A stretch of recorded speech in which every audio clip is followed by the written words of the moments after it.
الحمد لله والصلاة والسلام على رسول الله وعلى آله وصحبه أجمعين. اللهم علمنا ما ينفعنا وزدنا علما. اللهم انفعنا بما علمتنا. اللهم اشرح لنا صدورنا ويسر لنا أمورنا واحلل عقدة من لساننا يفقه قولنا. اللهم اجعل اجتماعنا اجتماعا مرحوما وتفرقنا من بعده تفرقا معصوما. Ma'asyiral muslimin sidang jamaah subuh yang dirahmati Allah Subhanahu wa taala. Kita sudah berada di penghujung dari Jumadil Akhir. Ya, sudah dekat lagi kita sudah nanti bulan Rajab, Sya'ban, kemudian Ramadan. Ya, kemudian juga kita sudah disunnahkan antaranya Nabi sallallahu alaihi wasallam mendoakan, Allahumma barik lana fi Rajab wa Sya'ban wa baligna Ramadan. Nah, sebenarnya para ulama terdahulu mereka berdoa agar mereka bisa dipanjangkan umur mereka 6 bulan sebelum Ramadan itu tiba. Wa kanu yad'uhu 6 ashhur. Ya, mereka mendoakan 6 bulan sebelum bulan Ramadan tiba, dan 6 bulan setelah Ramadan masih mereka terus berdoa ayyataqabbala minhum, agar amalan mereka diterima. Jadi mereka berharap luar biasa ya. Mudah-mudahan Allah memanjangkan umur kita semua dan berikan kita kesehatan, karena Ramadan ila Ramadan kafarah. Ramadan sampai Ramadan yang akan datang adalah sebagai penghapus dosa-dosa kita. Ma'asyiral muslimin sidang jemaah subuh yang dirahmati Allah Subhanahu wa taala. Kita kembali melanjutkan perjalanan sirah Nabi Muhammad sallallahu alaihi wasallam. Pada kesempatan minggu yang lalu kita telah menceritakan bagaimana ketika orang-orang muslimin, ya, orang-orang musyrikin, ketika mendengar mereka orang-orang beriman sudah aman di negeri Habasyah dan mereka tinggal di sana bahkan 10 tahun lebih, ya, dan mereka sudah melihat sendiri bagaimana Islamnya Umar bin Khattab, kemudian masuknya Hamzah bin Abdul Muttalib ke dalam Islam, dan para sahabat-sahabat yang menjadikan Islam semakin tersebar di antara kabilah-kabilah Arab. Dan ini semakin menyakitkan hati mereka, dan mereka sangat-sangat khawatir, ya, karena mereka tidak suka, ya, karena diantaranya pada pertemuan yang lalu juga kita telah jelaskan banyak pertimbangan kenapa mereka tidak menerima dakwah Nabi SAW, karena memang ada faktor ekonomi. Makanya hari ini terkadang apapun, misalkan ada syariat ataupun apapun tidak diterima padahal murni karena Allah, bisa jadi ada pertimbangan ekonomi. Ada dunia, ada syahwat yang dikejar di situ. Karena Makkah waktu itu tempat beribadatnya, telah kita katakan bahwasanya orang-orang non-muslim juga, orang-orang selain Islam zaman itu, mereka tawaf juga. Mereka tawaf, mereka sa'i, akan tetapi mereka cuma di Ka'bah saja. Mereka nggak ke Arafah. Ya, kita sudah ceritakan dulu ya, bagaimana kalau orang-orang yang tidak punya kedudukan, bahkan mereka menanggalkan pakaian mereka, ya, tawaf dengan telanjang. Orang-orang yang punya kedudukan, kalau enggak mereka letakkan baju itu, ya, setelah mereka tahu mereka tidak bisa pakai selama-lamanya. Jadi ada faktor ekonomi, ya, yang mendasari. Bahkan sebagian orang datang ke Ka'bah, ya, mereka menyembah patung-patung tertentu. Ada patung pemberi ini, pemberi itu. Jadi ada faktor ekonomi, jadi pemasukan. Nah, jadi banyak pertimbangan, sehingga kedatangan Nabi Muhammad beserta ajarannya ini sangat-sangat membuat mereka jengkel. Oleh karenanya mereka sudah melakukan, ya, seperti kemarin kita sudah sampaikan, datang Abu Thalib sudah tidak berhasil beberapa kali, bahkan Abu Thalib mendukung Nabi Muhammad SAW. Kemudian mereka bahkan mengutus orang tua, ya, Utbah bin Rabi'ah juga tidak berhasil menawarkan beberapa. Kemudian mereka menyuruh, men-challenge Nabi untuk mendatangkan mukjizat yang Nabi tidak mampu melakukannya.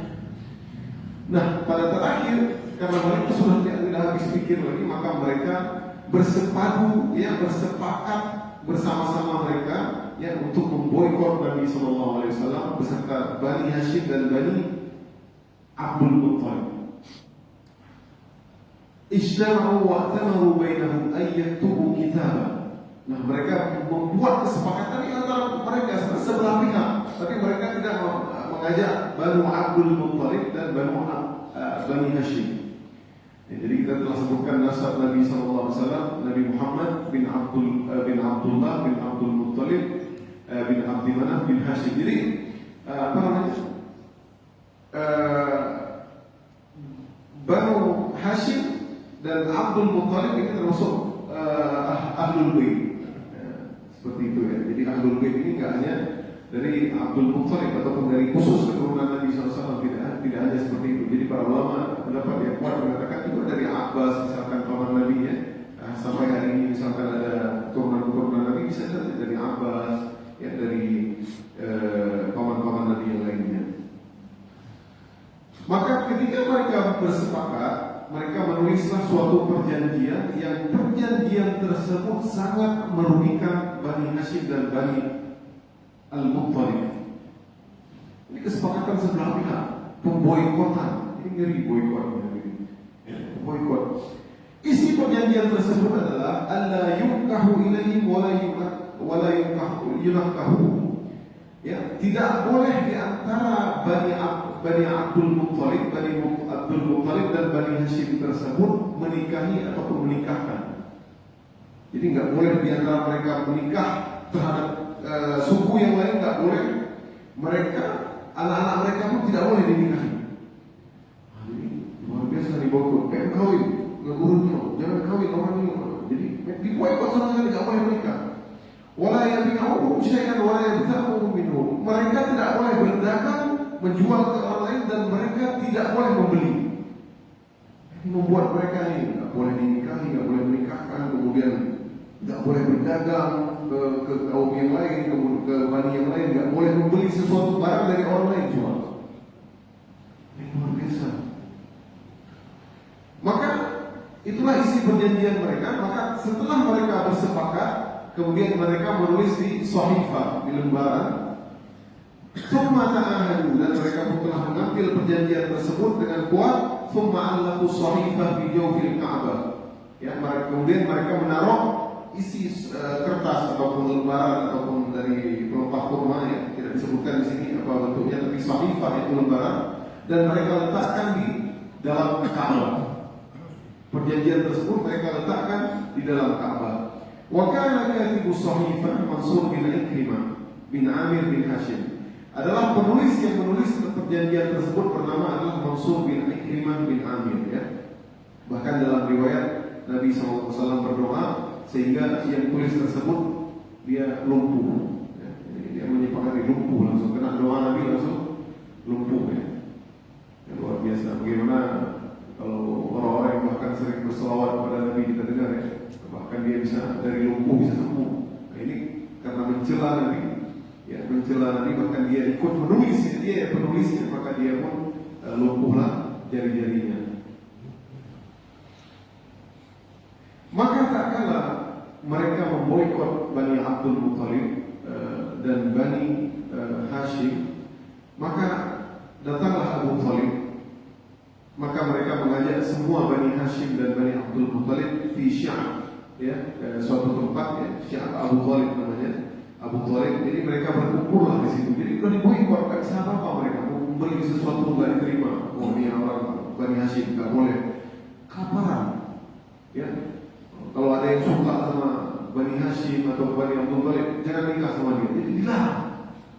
Ya. Kalau kita cuma semacam ini saja, yang nikah nggak urus kampungnya, nikah dengan orang kampung ini, yang mungkin ada nyuruh harga, mungkin ada semacam itu saja, tapi kalau terjadi pernikahan yang terpaksa, bapak ibu pun harus menyetujuinya ya, karena memang nggak boleh, nggak ada alasan apa-apa, mungkin ada masa lalu dan Allah. Tapi ini memang dilarang sama sekali, tidak boleh. Mereka tidak mau menikahkan, mereka tidak mau menjual, membeli barang dagangan mereka. Dan semua karena faktor kesukuan tersebut, padahal orang-orang ataupun kabilah Abdul Muttalib dan kabilah Bani Hashim ini enggak semuanya mereka Islam. Banyak di antara mereka belum Islam, belum masuk Islam. Tapi karena faktor hamiyah, ya, kesukuan tersebut, mereka terpaksa dan mereka harus membela Nabi SAW. Karena isi perjanjian tersebut, sahifah tersebut, boikot tersebut akan ditarik kalau seandainya mereka menyerahkan Nabi Muhammad SAW. Ini Nabi Muhammad, ya, diserahkan Nabi Muhammad untuk dibunuh sama mereka, maka selesai boikot. Kalian bisa menikah, terus kalian bisa membeli dagangan dan apapun. Ini subhanallah. Jadi ini betul-betul menyakitkan dan membuat gelisah ya, membuat gelisah orang-orang Abdul Muttalib ya, Bani Abdul Muttalib dan Bani Hashim, sehingga mereka kelaparan pada zaman tersebut. Dan boikot ini berlangsung 3 tahun, Bapak Ibu sekalian. 3 tahun tanpa makanan, minuman, ya. Bahkan dalam riwayat sebagian anak-anak mereka ada yang sudah meninggal, ya. Bahkan mereka dalam kemah suatu tempat. Ya, disebutkan juga dalam riwayat bahwa setiap kalau sudah berlalu malam, ya, sudah datangnya malam, Abu Thalib ini sangat menyayangi Nabi Muhammad SAW. Ya, dan Nabi takut apa-apa yang berlaku menimpa Nabi Muhammad SAW. Ini takut itu, apa Nabi nanti ada orang yang datang membunuh atau lain. Bahkan Nabi SAW ketika malam menyuruh untuk Abu Thalib untuk tidur bersama Abu Thalib. Jadi satu malam menyuruh Abu Thalib. Kemudian terkadang Nabi Muhammad disuruh tidur ke tempat saudara-saudaranya, ya, anaknya Abu Thalib, ya, tempat saudara-saudaranya Abu Thalib, Akhi atau Ali bin Abi Thalib, jadi bertukaran. Ya, sehingga mereka tidak bisa membaca di mana Nabi Muhammad SAW tidur. Jadi begitulah sayangnya Abu Thalib kepada Nabi Muhammad SAW.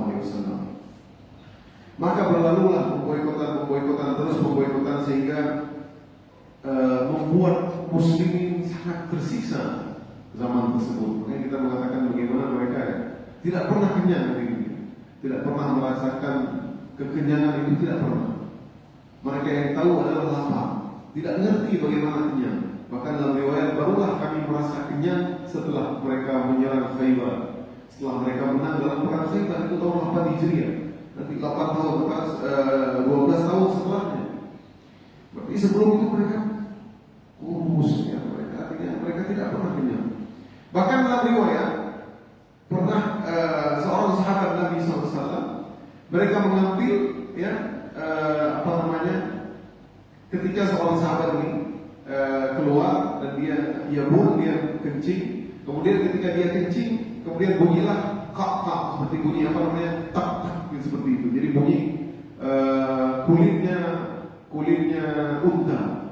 Maka kemudian dibersihkan, bekas air seninya kemudian dibersihkan, kemudian dicuci, kemudian dia makan, dia minum, cukuplah air itu, dia bisa menjadi sup seperti itu, dibersihkan. Coba kulit kotor atau tulang-tulang yang ada, ya, dari tulang unta, ya, mereka minum itulah makanan mereka, dibersihkan. Coba bekas air seni jadi dibersihkan, kemudian biar menjadi terasa seperti itu. Jadi luar biasa bagaimana pengorbanan para sahabat Nabi Ridwanullah alaihim. Namun hikmah di antara pemboikotan seperti ini, ada hikmah ternyata yang luar biasa. Kadang memang ada sesuatu yang memang kita tidak tahu ternyata di boikot ini. Kenapa harus boikot? Memang membuat sengsara. Ya, maka dalam Al-Quran, asa an takrahu syai'an wa huwa khairun lakum, wa asa an tuhibbu syai'an wa huwa syarrun lakum. Bisa jadi yang kalian sebenarnya ingin, kalian suka, kalian cinta tidak diboikot, tapi itu enggak baik. Tapi diboikot bisa jadi ini lebih baik. Bisa jadi sesuatu yang kalian cinta, tapi Allah enggak kasih, tapi ternyata ada kebaikan yang kita tidak tahu. Ya, wa asa an takrahu syai'an wa yaj'alallahu fihi khairan katsira. Boleh jadi sesuatu yang kamu benci, enggak suka sebenarnya, tapi disitulah ada kebaikan yang luar biasa. Ini karena kita tidak paham begini. Tapi ternyata nanti Allah kasih itu clue tersebut ataupun solusi tersebut, bisa jadi nanti tahun depan, 2 tahun depan, atau bahkan nggak tahu kita sampai kapan. Ya, bagaimana ujian bertubi-tubi ya. Sayyidina Yusuf alaihissalam, ya, bagaimana dari kecil, ya, ketika dia mulai umur 5 tahun 6 tahun ya, sangat dekat dengan abinya, bapaknya, kemudian dibawa oleh saudaranya, ya, dimasukkan ke dalam sumur, bahkan tidak dibunuh, kemudian jadilah dia budak bertahun-tahun sampai dia dimasukkan penjara, dia dituduh dia mengganggu istri orang, istri raja, dimasukkan ke penjara bertahun, dia mengatakan 40 tahun ada yang lebih. Cobaan luar biasa. Ya, subhanallah, kita baru sedikit dicoba sudah merasa kita yang paling sengsara hidup di dunia. Nabi Ayub bagaimana sakitnya, ya, bahkan puluhan tahun, bahkan dia mengatakan Rabbi inni massani yadhurru wa anta arhamur rahimin. Dia nggak mengatakan, ya Allah, Engkau kan Tuhan, sembuhkanlah aku. Aku menimpa sakit, Engkaulah arhamur rahimin. Ya, maka ditanya, aku sakit cuma 20, 30 tahun atau 40 tahun, sedangkan nikmat yang Allah berikan banyak. Subhanallah, kita terkadang kalau sakit 6 bulan kita udah mengeluh sama Allah selalu. Bagaimana lihatlah para sahabat Nabi 3 tahun mereka tidak makan, dan artinya tidak makan yang layak dan makan seadanya. Bahkan sebagian mereka meninggal dunia anak mereka, subhanallah. Namun teguh mereka tetap beriman kepada Allah dan para ikut kepada Nabi Muhammad SAW. Nah, hikmah dari antara boikot ini adalah muncullah orang-orang yang pro pada Islam, padahal mereka tidak Islam begitu. Muncullah ibah. Inilah Allah ya, membuat ibahnya orang-orang ini. Kenapa nih? Kok bisa begini? Maka dalam suatu ketika Hakim bin Hizam ini adalah ponakannya Khadijah radhiyallahu anha, istri Nabi SAW. Yang kita katakan dia adalah yang memberikan hadiah, yaitu Zaid bin Haritsah. Nah, ini kisahnya kita sudah sampaikan yang lalu ya. Nah, Hakim bin Hizam ini ponakannya Khadijah.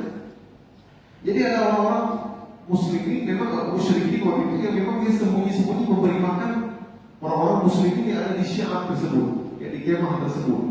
Nah, jadi ada orang-orang baik, mereka bukan Islam, ya, tapi mereka nggak tega melihat, dan mereka iba melihat sebagian kabilah Quraisy, dan mereka adalah kabilah yang punya kedudukan Abdul Muttalib, ya, kayak mereka orang mulia, penguasa Makkah, tapi gara-gara Abu Jahal dan pengikutnya membuat mereka memutuskan silaturahmi, ya, sehingga dikirimlah makanan. Nah, suatu ketika Hakim bin Hizam mendatangi, ingin mengantarkan makanan kepada Khadijah binti Khuwailid. Maka bertemulah dengan Abu Jahal. Abu Jahal ini brengsek, super brengsek. Kemudian Abu Jahal melihatnya, dia tahu bagaimana cara, nggak pernah sampai makanan. Abu Jahal pun tengah-tengah malam pun mengintai.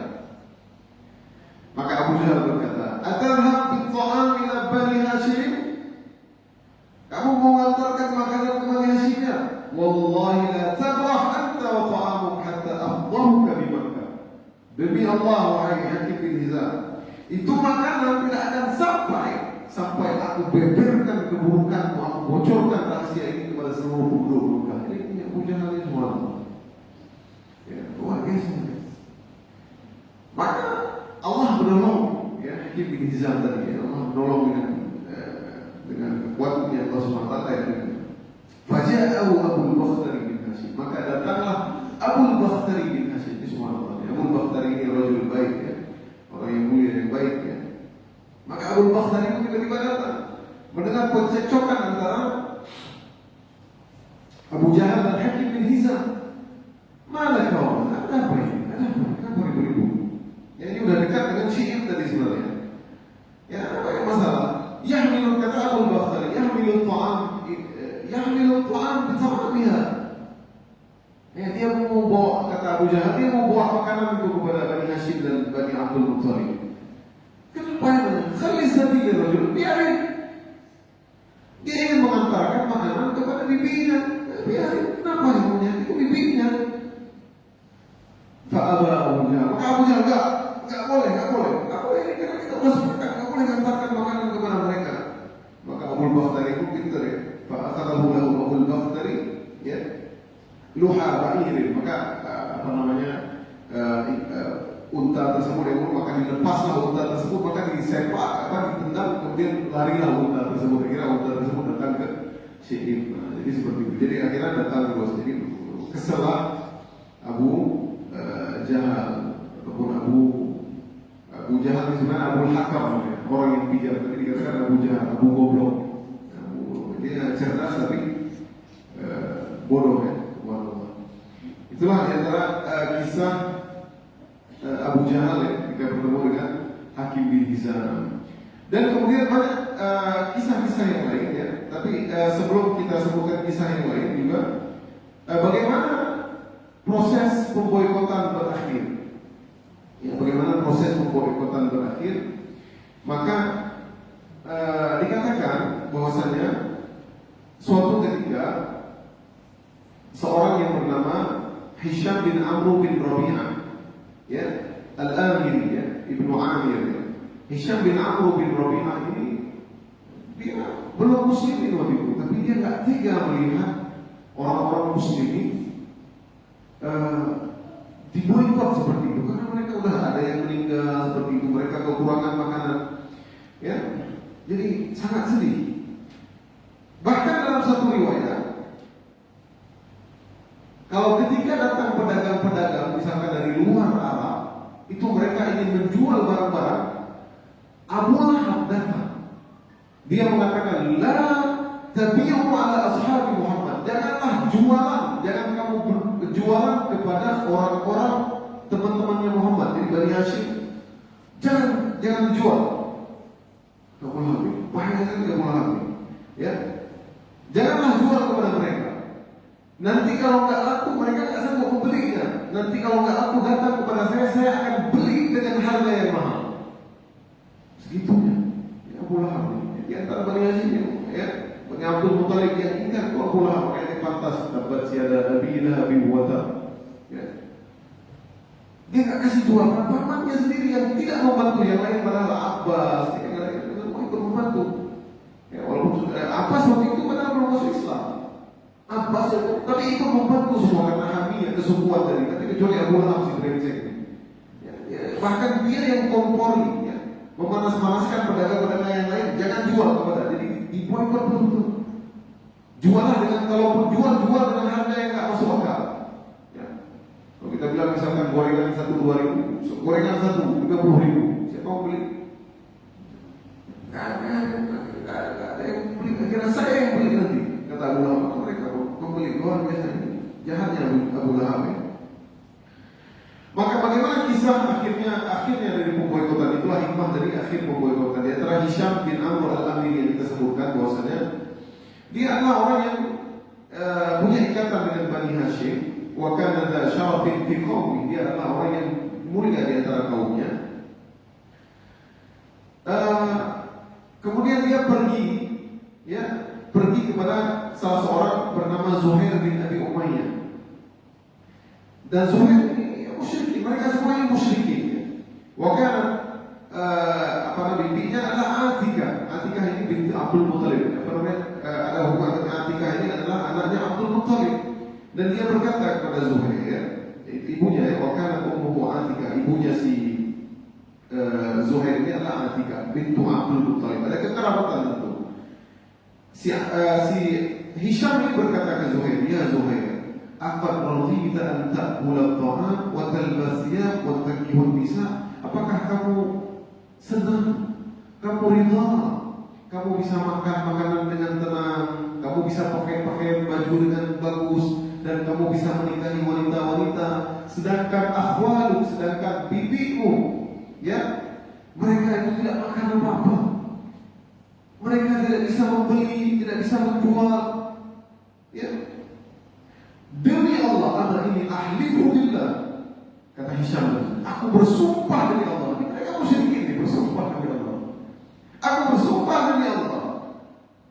Lau kanu akhwali Abil Hakam bin Hisham, kalau seandainya yang terjadi ini, pemboikotan yang terjadi ini kepada Banu Makhzum, yaitu baninya, kabilahnya Abu Jahal, ya, mana ilaihi minhum, ma ajabaka ilaihi abadan. Maka itu Abu Jahal itu enggak akan mau diboikot. Jadi ngapain bodoh kita ikutin Abu Jahal dan teman-temannya? Ya kalau seandainya pemboikotan seperti ini terjadi, ya, syarat-syarat seperti ini terjadi kepada kabilahnya Abu Jahal, dia enggak akan turuti itu.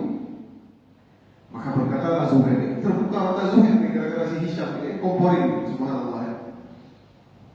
Wahai ya Hisham, mana asal? Benar juga wahai Hisham. Jadi apa yang harus kita lakukan?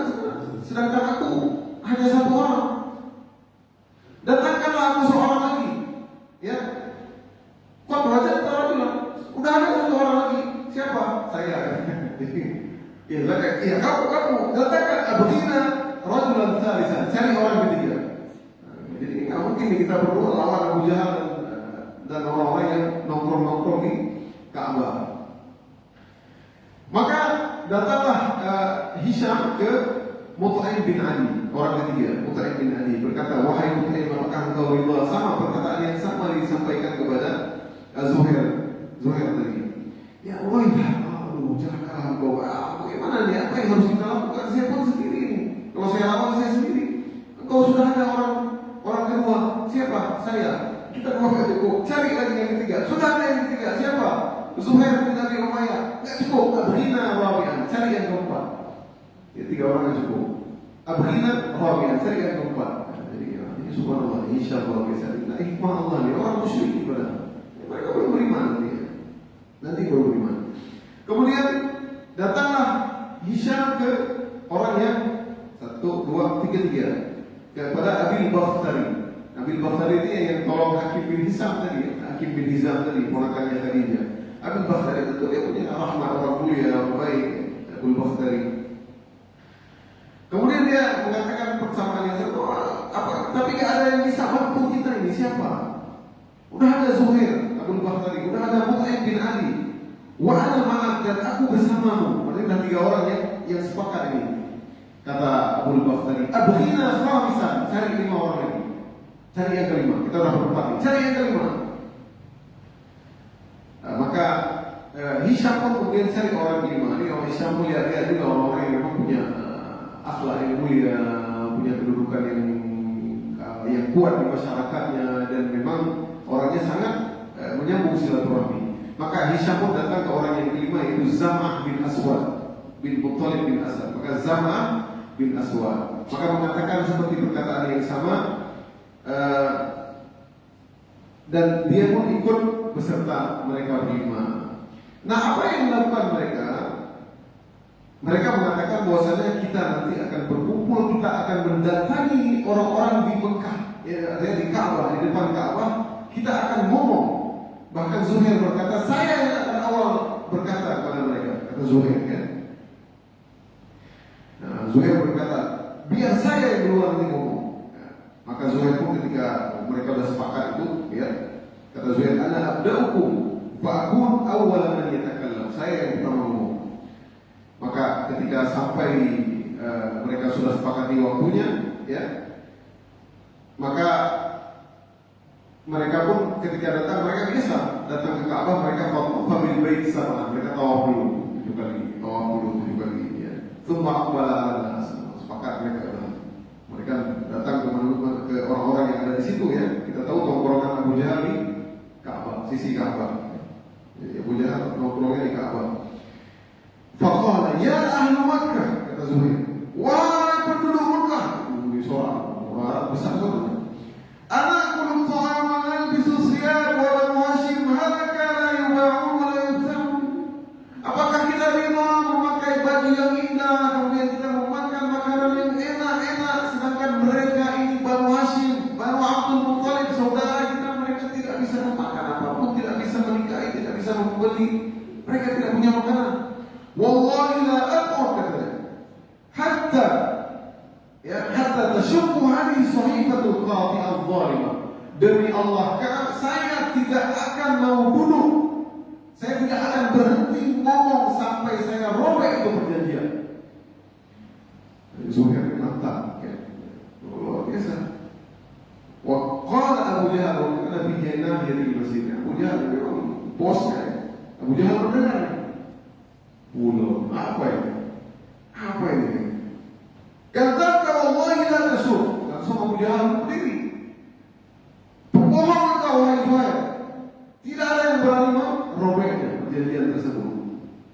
Kemudian qala Zam'ah bin Aswad. Zam'ah berkata, anta wallahi aktab. Demi Allah, engkau yang lebih pembohong, wahai Abu Jahal. Sepakat mereka. Ma radina kitab wa haitsu katabta. Kami ini tidak pernah ridha apa yang telah engkau tulis, yang telah kita sepakati itu. Kemudian berkata lagi Abu Bakhtari, sadaqa Zam'ah. Zam'ah benar. Nah, ini kelayu Abu Jahal. Jadi mereka sadaqa Zam'ah. La narda ma kutiba fiha. Kami tidak pernah ridha apa yang telah ditulis dalam perjanjian tersebut. Kemudian berkata lagi orang selanjutnya, Mut'im bin Ali, sadaqtuma wa kadzaba man qala ghayra dzalik. Engkau benar, wahai Abu Bakhtari dan Zam'ah. Engkau telah benar, dan orang yang bohong ini adalah orang yang mengingkarinya, itu Abu Jahal. Sepakat itu Abu Jahal. Masih begitu nih. Nabra ila Allah minha wa mimma kataba biha. Kami berlepas diri dari Allah dan apa yang kamu tulis, wahai orang-orang Quraisy. Kemudian berkata wa qala Hisham bin Amr, dan Hisham berkata terakhir, ya. serupa dengan hal yang serupa. Ini 5 orang sudah menyerang Abu Jahal. Faqala Abu Jahal, "Hadza amrun qudiya bidaili tushawwira fihi bighairi hadzal makan." Abu Jahal, ya. Abu Jahal pintar, ya. Cerdas, ya. Tapi cerdas goblok, ya. Cerdas, dia tahu dia ini perkara sudah direncanakan dari semalam di tempat yang lain. Jadi Abu Jahal tahu, ya. Kemudian dalam satu riwayat Abu Thalib juga mengatakan bahwasanya Abu Thalib juga di masjid tersebut, berada di masjid, ya. Dan Abu Thalib juga tidak terima dengan ini semua. Ya, dalam riwayat Nabi Muhammad SAW berkata kepada pamannya, "Ya ammi, ya wahai pamanku, Inna Rabbi Allah, sesungguhnya Tuhanku telah mengirim merayap ala sahifati Quraisy, kepada lembaran yang ditulis orang Quraisy tersebut, dan lembaran perjanjian tersebut itu telah dimakan rayap kecuali tulisan yang Bismillahirrahmanirrahim, kecuali yang ada tulisan Allah. Kalau ada tulisan Allah, illa athbatahu fiha, tulisannya masih berada. Wa nafat minhu dhulma, dan semua isi-isi perjanjian tersebut, nggak boleh menikahkan, nggak boleh menikahi, nggak boleh menjual, itu semua kezaliman dan pemutusan silaturahim itu semua terhapus, jadi sudah dimakan raya. Maka berkata Nabi Muhammad kepada Abu Thalib, maka Abu Thalib pun keluar, ya. Kemudian ketika mendengar ini, Abu Thalib pun berkata kepada ya ma'asyara Quraisy, ya, karena Abu Thalib tahu ponakannya ini Muhammad, Nabi Muhammad SAW tidak pernah berdusta. Maka dari Ibnu Akhifah, saudara ini anak ponakan ini Muhammad dari kecil tidak pernah berdusta. Kalau aku percaya apa yang dia sampaikan. Ini kesempatan tadi mereka keroyok itu Abu Jahal, ya, mereka pun ternyata banyak orang-orang musyrikin sudah tidak setuju ini karena Abu Jahal saja. Ya, jadi sepihak tentang dia punya power, akhirnya dia memaksakan kehendak, akhirnya orang-orang Bani Abdul Muttalib dan Bani Hashim diboikot. Padahal orang banyak yang nggak suka, kan? Ini saudara kita, kenapa kita boikot? Bahkan di antara mereka mati meninggal dengan kelaparan. Ya, maka Abu Thalib berkata, ya ma'asyara Quraisy. Abu Thalib ini, ya, Abu Thalib orang tua, udah tua sekali, 80 tahun. Ya, lalu dia tua, orang putih kira boleh semua. Ya, orang yang paling disegani. Ya, makanya Nabi nggak berani diganggu ketika Abu Thalib masih hidup. Wahai orang Quraisy, inna bi akhi akhbarani bikadza bikadza. Sesungguhnya ponakanku Muhammad barusan mengabarkanku bahwasanya itu lembaran, itu perjanjian yang kalian buat untuk memboikot kami sudah dimakan raya. Kecuali yang tersisa hanyalah Bismillahirrahmanirrahim, yaitu ada tulisan Allah. Ya, aku akan menghukum kalian. Bagaimana? Apakah kalian ridha? Aku akan menghukum kalau seandainya itu lembaran masih utuh, maka kami tunduk dengan peraturan tersebut. Tapi seandainya apa yang disampaikan oleh ponakan itu tersebut benar, maka selesailah perjanjian ini dan tidak ada perjanjian ini setelahnya. Faqala qaum, maka berkatalah orang semua dengan kesempatan yang Thalib, radina, kami ridha. Tsumma nazaru, maka mereka pun mengecek muka Ka'bah yang maka melihat ternyata apa yang terjadi seperti yang disampaikan oleh Nabi Muhammad SAW, maka benarlah sehingga selesailah pemboikotan tersebut. Jadi kan, subhanallah, jadi luar biasa, ini segitu mukjizat, segitu Nabi nggak pernah bohong. Ya, mereka tahu bagaimana yang disampaikan Nabi itu tidak pernah salah. Bahkan mereka mengimani bagaimana di usia Nabi sebelum diangkat menjadi Rasul, Nabi yang meletakkan Hajarul Aswad, tapi mereka tetap tidak beriman. Subhanallah, luar biasa ini rahmat Allah SWT.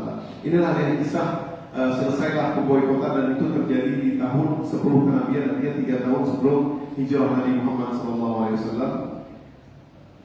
Dan di tahun ini lahirlah Habrul Ummah, yaitu Ibnu Abbas. Ya, anak Abbas, ya, Ibnu Abbas luar biasa bagaimana keilmuannya. Bahkan Nabi SAW mendoakan Allah mafaqihu fid din wa 'allimhu ta'wil. Dia adalah orang yang ulamanya para sahabat, ya, nantinya walaupun dia sahabat junior, ya, nantinya bertemu dengan Nabi berarti usianya setelah Nabi hijrah usianya baru 3-4 tahun. Ya. Makanya ada hadis yang sangat terkenal, ya, wa idza qul bi yaminik, maka dengan tanganmu Ibnu Abbas. Jadi pada tahun inilah lahir habrul ummah, itu orang-orang yang dimuliakan Allah, di antaranya adalah lahirnya Ibnu Abbas radhiyallahu anhu. Masih ada waktu satu? Cukup. Baik, demikianlah diri yang dirahmati Allah Subhanahu wa taala. Insyaallah pada pertemuan yang akan datang nanti insyaallah semoga Allah mudahkan, kita akan membahas bagaimana nanti kisah meninggalnya Abu Thalib, kemudian istri Nabi yang tercinta itu Khadijah radhiyallahu anha, itu di tahun yang sama, dan ini tentu sangat amul husni, dikatakan itu tahun sedihnya Nabi Muhammad SAW. Ya, tapi setelah itu nanti Nabi Muhammad akan Isra, digerakkan oleh Allah Subhanahu wa taala. Baik hadirin yang dirahmati Allah Subhanahu wa taala, lihatlah bagaimana perjuangan mereka para sahabat dahulu, bagaimana mereka teguh tidak meninggalkan agama Nabi Muhammad SAW demi pundi-pundi harta, demi kesenangan dunia yang sementara. Mereka yakin bahwasanya sesungguhnya kehidupan akhirat khairu wa abqa. Oleh karenanya mudah-mudahan dengan adanya kisah seperti ini menginspirasikan kita betapa banyak hari ini nikmat yang Allah berikan kepada kita, namun kita merasa tidak pernah cukup.